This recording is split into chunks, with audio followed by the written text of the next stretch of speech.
കേരളത്തിൽ India reserve battalion രൂപീകരിക്കുമെന്ന് ആഭ്യന്തരമന്ത്രി കോടിയേരി ബാലകൃഷ്ണൻ അറിയിച്ചു. 1000 പേരടങ്ങുന്ന ബറ്റാലിയന് ഭീകരരെ നേരിടുന്നതിന് കമാൻഡോ പരിശീലനവും നൽകുമെന്ന് അദ്ദേഹം പറഞ്ഞു. ഭീകരരിൽ നിന്ന് കൊച്ചിയിലെ ജനങ്ങളെ രക്ഷിക്കാനുള്ള പുത്തൻ പെട്രോളിംഗ് വാഹനം ഉദ്ഘാടനം ചെയ്യുകയായിരുന്നു അദ്ദേഹം.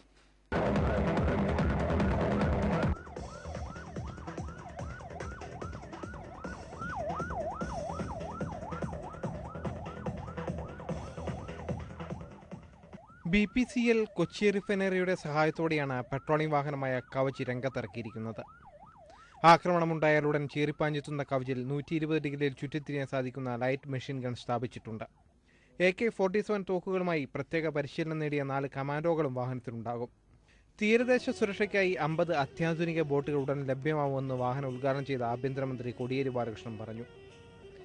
ADGP P. Chandrasekharan, IGB Sandhya, city police commissioner Manoj Abraham, Kochi refinery executive director K. Nandakumar എന്നിവർ സംസാരിച്ചു.